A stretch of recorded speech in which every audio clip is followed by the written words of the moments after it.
At 2 in the morning, I was jolted awake by my phone's notification sound. Beside me, my husband, Noah, breathed evenly and deeply. He lay on his side, one arm habitually draped over my waist, his warm body heat seeping through my thin nightgown. I didn't move, just slowly, painstakingly slowly, turned my head to look at the dimly glowing screen. It was a WhatsApp message. From an unfamiliar profile picture, a selfie of a young girl, impeccably made up, with a hint of provocative sweetness in her eyes. I tapped it open. A single photo instantly drained all warmth from my body. The background of the photo was a luxurious suite in a 5-star hotel, with tangled white sheets and clothes scattered on the floor, all testifying to what had just transpired. The main subject of the photo was Noah. He was shirtless, fast asleep, his handsome profile looking particularly soft in the dim light. A young girl, the owner of the profile picture, nestled intimately in his arms, holding up her phone and flashing a victorious V sign at the camera. Her face radiated unconcealed triumph and possessiveness. In the bottom right corner of the photo, the timestamp clearly showed 10 p.m. last night. And at 10 p.m. last night, Noah had called me, saying there was an emergency with a company project, and he'd have to work overtime, possibly all night. His voice had the perfect touch of exhaustion and apology, and I had even gently told him to take care and not overwork himself. So, this was his so-called overtime last night. I stared at the photo. There was no agonizing pain in my heart, no hysterical rage as I might have expected. An extreme coldness crept up from the soles of my feet, inch by inch, paralyzing every nerve in my body. I tapped open the girl's social media post. The latest update was this very picture. The caption read, "My exclusive pet, goodnight kiss." Below it were likes and suggestive comments from several mutual friends. So, the whole world knew, and only I, his legitimate wife, had been kept in the dark, a complete fool. My exclusive pet.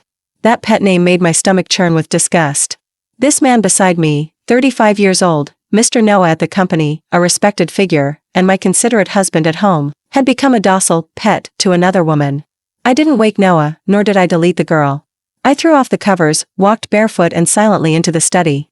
The floor was freezing, and that chill, rising from the soles of my feet to the top of my head, only made me feel more awake. I turned on the computer and typed the girl's name into the search bar, Skylar. Her social media post revealed too much information. Her company, position, and even a corner of her ID badge had appeared in her selfies. Social manager at a relatively well-known tech company. I easily found her company's official website and the ethics and compliance department's reporting email. I saved that glaringly intimate photo, along with screenshots from her social media post. New email. 2. Reporting email. Subject, whistleblower report regarding the personal conduct of Skylar, an employee in your operations department. In the body of the email, I didn't exaggerate or make emotional accusations. I simply stated the facts in the calmest, most objective language. I attached her name, department, and even deduced her employee ID based on the blurry numbers on her ID badge. The evidence was irrefutable. I checked it once. No typos. My finger hovered over the send button before pressing it without hesitation. Email sent successfully. Then I closed the computer. The entire process was seamless, without a moment of hesitation. Returning to the bedroom, I put my phone on silent, tossed it onto the nightstand, then lay back down and pulled the covers over my head. In the darkness, Noah turned over, his arm once again wrapping around me, a murmur of contentment escaping his lips. I lay still, letting the familiar scent of tobacco mix with an unfamiliar perfume, assaulting my senses. I closed my eyes, forcing myself to sleep. Even if the sky was falling, I needed to sleep first. Revenge was a long game, requiring both physical and mental endurance. The next day, I wasn't woken by my alarm clock, but by the stir beside me. Noah was awake. Just like every morning for the past 7 years, he leaned over and pressed a soft kiss to my forehead. "Morning, wife." His voice was husky from sleep, so tender it could melt. Before yesterday, I would have kissed him back and smiled, "Good morning." But now, his warm lips on my skin only filled me with physical revulsion. I forced myself not to push him away, simply uttered a faint hum, and opened my eyes. "Did you sleep well last night?" Noah asked as he got out of bed. "All right," I replied, sitting up, my gaze casually sweeping over the nightstand. His phone screen showed dozens of missed calls. All from the same name, Skylar. He clearly noticed my glance, picking up his phone with unnatural speed. He glanced at the screen, and a flicker of subtle panic and irritation crossed his handsome face. But he quickly regained his composure, slipping the phone into his bathrobe pocket as if he'd seen nothing. "I'll go get ready," he said, smiling at me, though his smile was a bit strained. Watching him walk into the bathroom, I picked up my phone. In silent mode, it lay there quietly, yet it had already been utterly bombarded with messages. Dozens of missed calls, hundreds of WhatsApp messages. All from Skylar. I opened WhatsApp, and line after line of hysterical text messages scrambled into my view. Charlotte. You bitch. You did this, didn't you? You ruined me. The company fired me. Do you think Noah will come back to you this way? Dream on. He loves me. You worn-out wife, you old and ugly hag. I scrolled through the curses expressionlessly, a cold curve forming on my lips despite myself. Collapsing already? With such low tolerance, she still thought she could be a mistress and steal someone else's husband? How laughable. I screenshotted and saved every single chat record, then completely deleted and blocked Skylar as a contact. When emerged from the bathroom, his face was even gloomier. As he dried his hair, he walked over to me, feigning nonchalance, and tentatively asked, Wife, did you do anything last night? I looked up, meeting his scrutinizing gaze with just the right amount of innocence and bewilderment. What are you referring to? I countered, my voice perfectly calm. My question choked him up. His eyes darted around, as if searching for clues in my expression. But I was too calm. So calm that he started to doubt his own judgment. Nothing, he stammered, looking away. I just thought you slept incredibly soundly last night, like a log. Company projects have been busy lately, I'm just tired, I explained casually, then got out of bed. I'll go make you breakfast. I didn't give him a chance to press further. At the breakfast table, the atmosphere was somewhat stagnant. I slowly ate my oatmeal, while Noah absently poked at the fried egg on his plate, his eyes occasionally darting to his phone. Suddenly, his phone rang again, at the most inconvenient time. He looked at the caller ID as if burned, then frantically pressed the hang-up button. The company's rushing me, I need to get there right away, he said, shoveling down a few bites of food, grabbing his suit jacket, and hurrying out the door. Drive carefully, I said, standing up to straighten his slightly disheveled collar, my tone gentle. His body stiffened. He gave me a complicated look, then fled as if escaping. As the door slammed shut, the gentleness on my face instantly vanished, replaced by cold mockery. I calmly finished my breakfast, then opened my computer and logged into the internal forum of Skylar's company. A prominently pinned announcement stood out on the homepage. Announcement: the termination of Operations Department employee for gross of company conduct policy.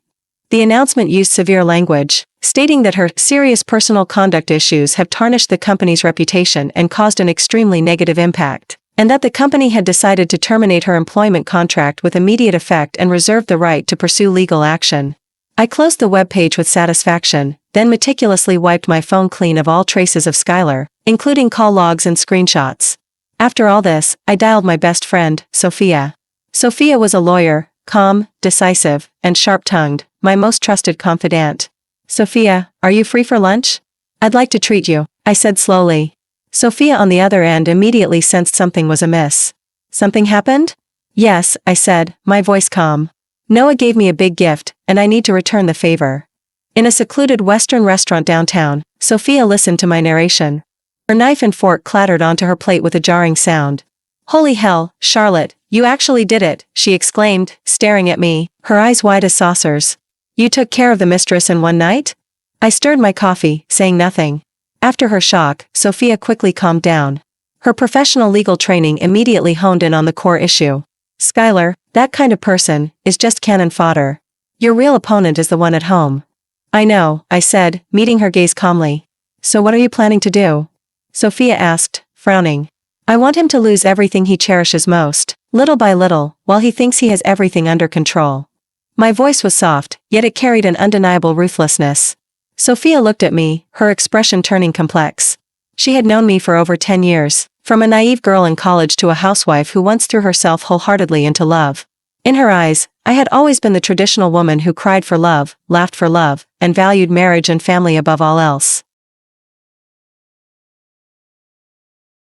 But now, the me sitting opposite her was calm, rational, even a little cold. The eyes that were once as clear as water now held only the depth of an unfathomable cold abyss. Charlotte, she said, looking at me with some concern, you've changed. People always change, I said, a bitter smile touching my lips. Forced to. Sophia sighed and took my cold hand. Whatever you decide, I'll support you. Leave the legal stuff to me. Just remember to protect yourself. Don't let him hurt you. He can't hurt me anymore, I said, gently pulling my hand away. My heart had died the moment I saw that photo. That evening, Noah came home looking preoccupied and utterly exhausted. He never mentioned Skylar, only complained endlessly about the complexity of recent company matters and project pressure, using it to explain his unusual behavior. I didn't expose him, continuing to play the role of the dutiful wife. I drew his bath, laid out fresh clothes, and, when he complained, handed him a cup of hot tea at just the right moment. He seemed to let his guard down, but his eyes still darted around, and he would occasionally pick up his phone, type a quick reply, then swiftly delete it. I knew he was still dealing with Skylar's mess. A young girl who had just been fired and whose future was ruined probably wouldn't give up so easily. After his shower, he sat on the sofa in his bathrobe and suddenly said to me, "Wife, why don't we get a new car? I saw the new BMW X5 recently, it would suit you perfectly." I was trimming the lilies in the vase. At his words, my movements paused. He rarely suggested such large expenses. While our household finances were good, I had always managed them, adhering to a principle of stability. Why the sudden desire for a new car? I asked, turning my head, feigning casualness.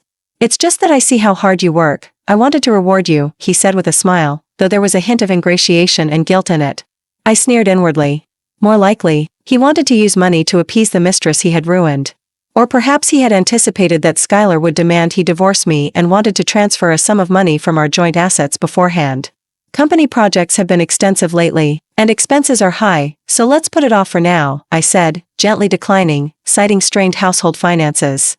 His face darkened slightly, but he didn't insist. That night, he slept restlessly, tossing and turning constantly. I, however, slept exceptionally soundly. From that day on, I quietly began to inventory all our household assets. Real estate, savings, stocks, funds. I photographed and backed up all documents and files, then encrypted and uploaded them to a cloud drive. I also dug out Noah's credit card statements and bank records from the past few years. I hadn't known the half of it until I looked. His credit card showed large transaction records at luxury stores, high-end restaurants, and hotels in the local areas during his recent so-called business trips. And many of the recipients were names I'd never heard before. Skylar, it seemed, was probably just one of his many conquests. And the secrets hidden behind those unexplained large expenditures might be far deeper than I imagined. My heart sank, little by little. This battle, I realized, would be harder and dirtier than I had anticipated. In the days that followed, I became like a hunter lurking in the shadows, patiently observing my prey. Noah thought the Skylar incident was over and that life had returned to normal. He became increasingly considerate towards me, even taking on household chores, watching movies with me on weekends, and creating all sorts of romantic surprises. On the surface, I accepted all his goodness, without a ripple, but inwardly, I sneered. The more he performed, the more disgusted I felt. Covertly, I had already begun a more in-depth investigation. I discovered that he had recently been frequently transferring funds from our joint account in batches of small amounts to an unfamiliar account. This operation was very discreet. If I hadn't checked each transaction meticulously, I would never have noticed it.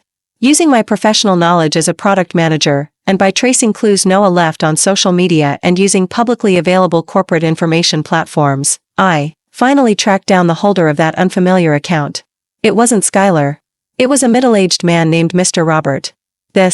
Robert was a very important business partner, in Noah's words. An alarm blared in my mind. This had gone beyond mere infidelity. Behind this lay complex business interests, possibly even illegal activities. To verify my suspicions, I set a trap. At a family gathering, I casually mentioned in front of relatives that a friend's company recently conducted an internal financial audit, discovered an executive embezzling company funds, and he had already been taken away by the police. As I spoke, I carefully watched Noah's reaction.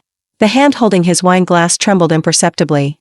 Although he quickly masked it with a drinking gesture, the fine beads of sweat that instantly appeared on his forehead betrayed his inner nervousness. He had something to hide. And it was a big, guilty secret. That night, while he was in the shower, I opened his personal computer. I knew Noah too well. His password was always a combination of our wedding anniversary. Ironically, he used this loving password to lock away one dirty secret after another. I used professional data recovery software to retrieve some files he had deleted. Several encrypted contract drafts, a detailed project proposal, and some suggestive email exchanges. It took me a whole night to piece together these fragmented bits of information. A vast conspiracy gradually surfaced. Noah was secretly preparing a new project behind his company's back. And the funding for this project was extremely suspicious.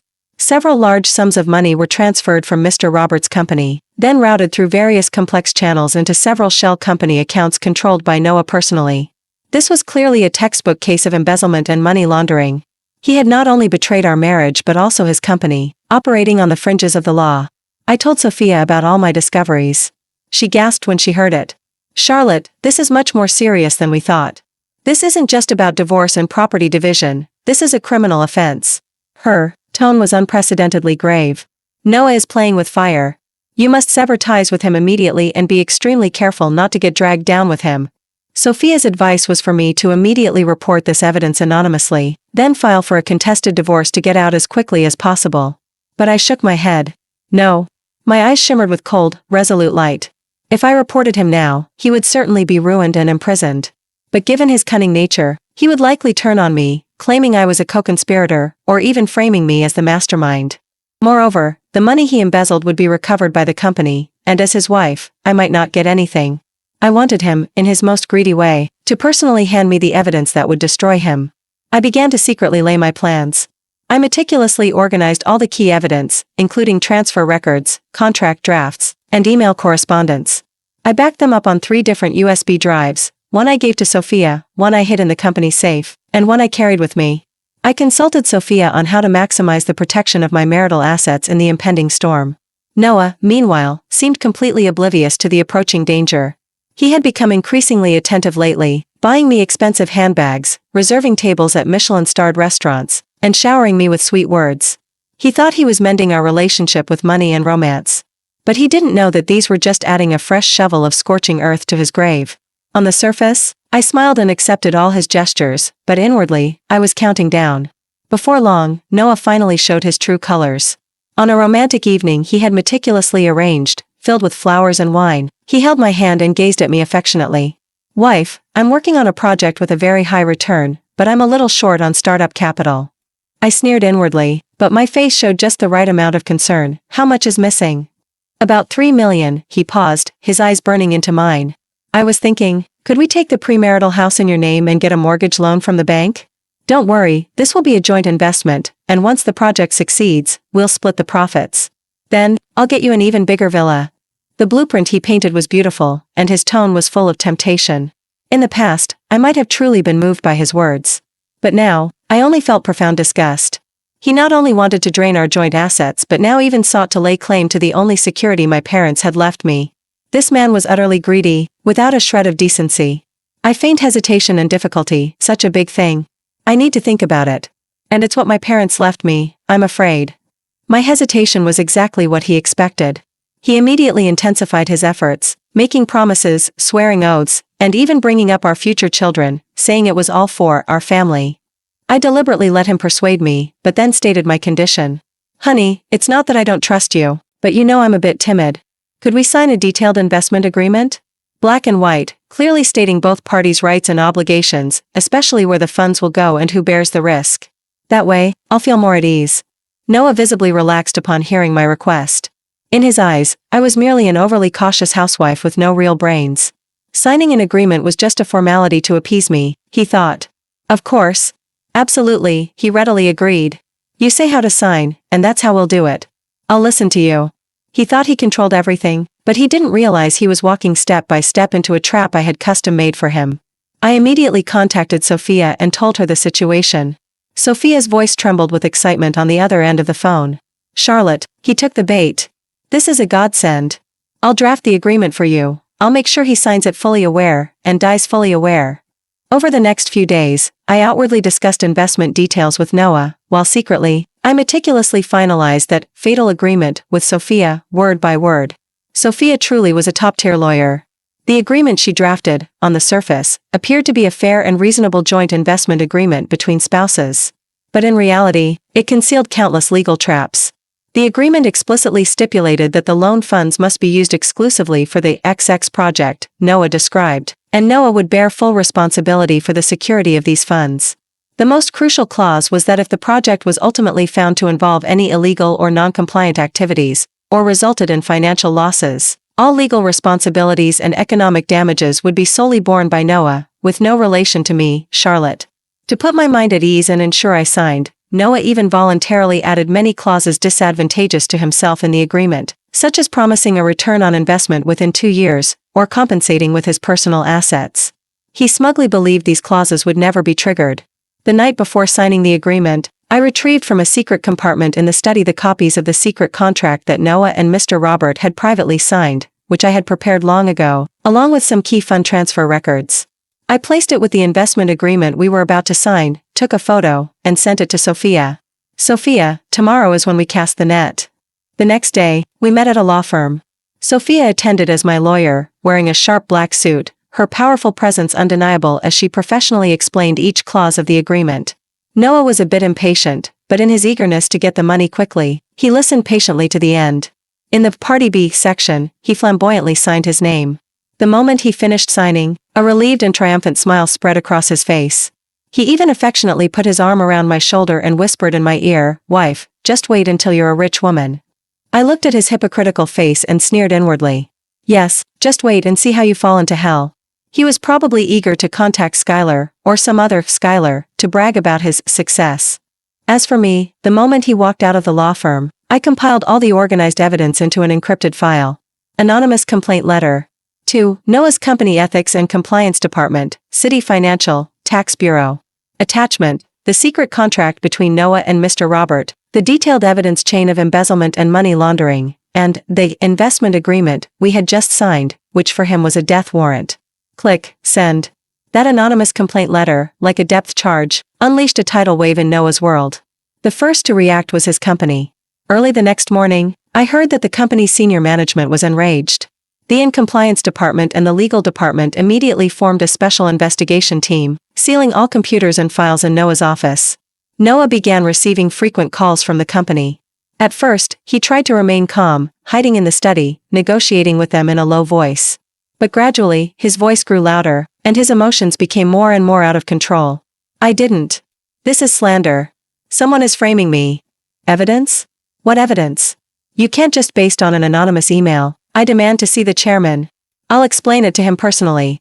When he emerged from the study, his face was ashen, his eyes filled with terror and panic, like a rabbit being chased by hounds. He saw me, and like a drowning man clutching at a straw, rushed over and grabbed my hand. Wife. Something's happened at the company. Someone is out to get me. Believe me, I'm being framed. I pulled my hand away, poured him a glass of warm water, and gently soothed him. Don't rush, tell me slowly, what happened? My calmness helped him settle down a bit. But he didn't dare tell me the truth, merely vaguely stating that it was an internal power struggle at the company, and he had been made a scapegoat. I didn't press him, just listened silently, my eyes full of trust and concern. His phone rang again then. It was Skylar. He glanced at it and impatiently hung up. But the other party was persistent, calling again and again. He finally picked up, exasperated, walked to the balcony, and hissed furiously, "Are you ever going to quit? I'm swamped, I don't have time for you." Skylar on the other end was clearly no pushover, her shrill voice, carrying clearly. "Noah, didn't you say you could handle it? I heard your company is investigating you. Are you going down? What about me? What about the house you promised to buy me? Shut the hell up. If you hadn't been so stupid, showing off everywhere, would all this have happened?"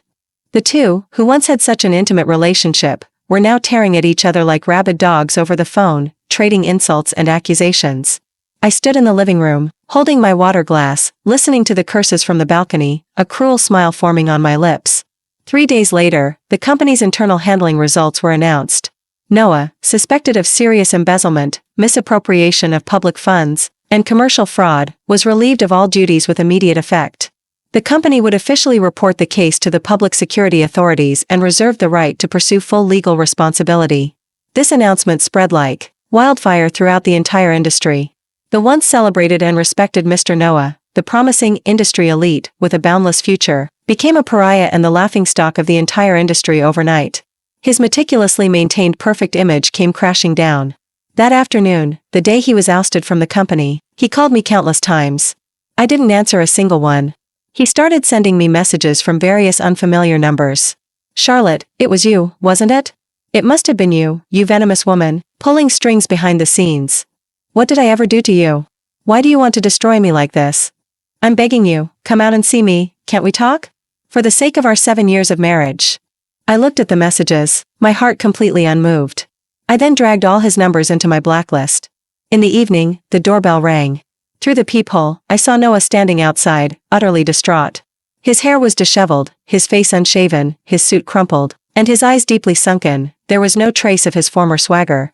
He incessantly rang the doorbell and pounded on the door. "Charlotte! Open the door! Open the door for me! You bitch! I know you're in there! Get out here!" I ignored him, turned and walked into the kitchen, and prepared a bowl of noodles for myself. Steaming hot noodles, topped with a golden fried egg. Delicious. The curses from outside became the perfect accompaniment to my meal. I don't know how long passed before it finally grew quiet outside. I finished my noodles, washed the bowl, and saw a new message on my phone. It was from Sophia. A photo.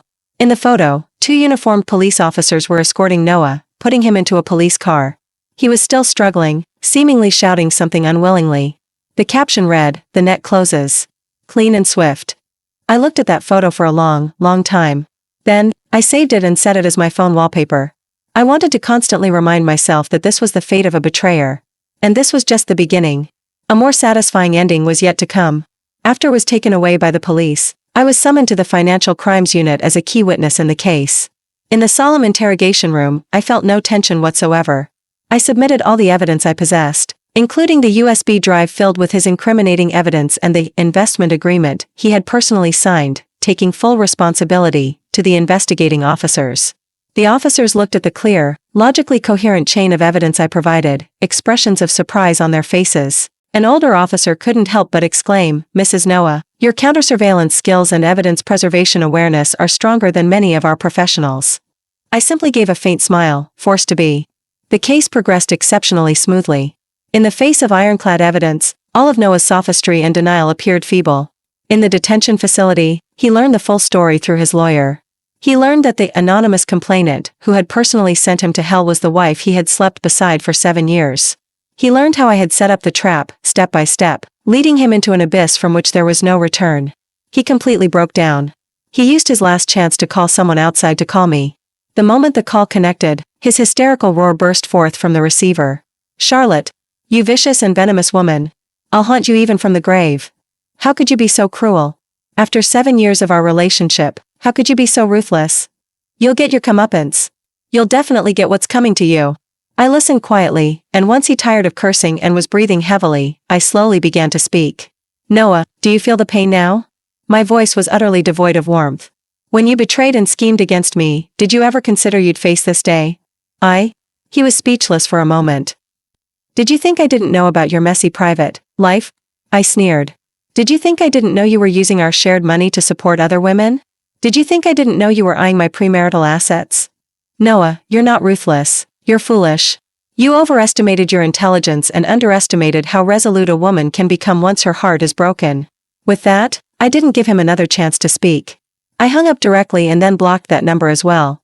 From then on, this man would completely vanish from my world. With his assistance, my divorce proceedings also went very smoothly. Noah was the guilty party in every aspect: infidelity, transferring joint assets, and even defrauding me. The court ultimately ruled that, considering Noah's severe misconduct, I would receive 70% of all our joint assets. All illegal gains Noah acquired through embezzlement were recovered by the company. All his personal assets, including stocks and savings, were insufficient to cover his financial deficit to the company. He was truly left with nothing. Meanwhile, Skylar, the other central figure in that storm, also faced her reckoning. Due to her involvement as an accomplice in Noah's financial case, she was summoned by the police. She attempted to shift all blame onto Noah, portraying herself as an innocent young woman blinded by love. However, in the face of irrefutable evidence, her lies crumbled. Not only did she accept numerous luxury items Noah bought with illicit funds, but she also used her position to promote his illegal projects. Ultimately, she paid the price for her vanity and foolishness. The sensational executive downfall case was extensively covered by the media. Noah and I, once a model couple, became the talk of the town. But surprisingly, public opinion didn't harshly criticize me, the woman who was taking down her ex-husband. Instead, my composure, rationality, and decisiveness earned me the label of wise and courageous. I became an inspiration for many betrayed women. When I received the divorce decree from the court, bearing its official seal, I felt neither euphoria nor sorrow. Only a sense of relief, as if everything had finally settled. I didn't tear it up, instead, I carefully put it away in a safe. This was a medal from a battle I had won. And a ticket to my new life. The day the divorce decree became effective, I felt like a bird long caged, finally soaring to freedom. Even the air I breathed seemed to carry a hint of sweetness. The first thing I did was completely renovate the home that had housed Noah and my 7-year marriage. I hired the best design team, redecorated the house, took down all the oppressive walls, and replaced them with bright floor-to-ceiling windows. All the heavy, somber, dark-hued furniture Noah had once favored, furniture that symbolized a successful man, was thrown out. In its place was a minimalist, warm natural wood style. I filled the balcony with my favorite flowers and plants. In the living room, I hung the oil paintings I had created during my student days. Every corner now exuded a fresh vitality and my hopeful anticipation for the future. This was no longer our home. It was my home. My sanctuary, my castle. To celebrate my rebirth, Sophia specifically hosted a small party for me. There weren't many people, just a few of my closest friends. Everyone raised their champagne glasses, smiling as they said, "Congratulations, Charlotte, welcome back to life." Yes, to life. For those past 7 years, I had lived like a soulless puppet, sacrificing too many of my own dreams and aspirations to maintain that seemingly perfect marriage. Now, it was time to live for myself. I submitted my resignation to the company where I had worked for nearly a decade. My director repeatedly tried to persuade me to stay, but my decision was made. I wanted to take a long vacation, to see all the places I'd always wanted to visit but had put off because Noah simply said, "I don't like it." I enrolled in painting and yoga classes that I had long postponed, began learning French, and actively expanded my social circle.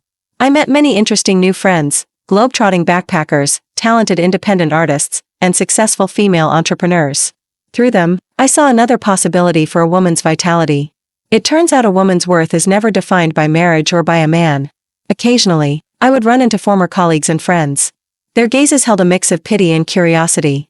I neither dodged nor explained. I simply responded with my most confident and cheerful smile. My state of being was the best proof. I was doing great, better than ever. Soon after, Noah's case was officially decided. He was convicted on multiple counts, including embezzlement and misappropriation of public funds, and sentenced to 15 years in prison. I saw a photo in the news of him being escorted out of the courtroom by court officers. In just a few months, he had become utterly gaunt, his hair mostly white, his eyes hollow and vacant, like a shell drained of its soul. Looking at that photo, I felt no triumphant elation, only the calm detachment one might feel when reading a stranger's story. This man was no longer a part of my life. Sometime later, I unexpectedly saw Skylar at a cheap fast food restaurant on a street corner. She was wearing a grubby employee uniform, laboriously mopping the floor. Her once proud, beautiful face was now etched with exhaustion and weariness. All traces of her former arrogance and vibrancy had vanished. She saw me too. Our eyes met for a second. Like a startled rabbit, she quickly lowered her head, afraid to look at me again, as if wishing the ground would swallow her whole. I didn't stop, nor did I make any eye contact, walking straight past her. Just as I would walk past a complete stranger. Her destitution, her regret, they had nothing to do with me. My life had already turned a new page. While she remained stuck in the mud of the past, unable to escape. Perhaps, this was the best punishment for her. Thank you for watching today's story. If you enjoyed this video, please give it a like and share it with your friends. We look forward to hearing your thoughts in the comments. Feel free to share your perspectives, and don't forget to subscribe to our channel for more exciting stories. See you next time.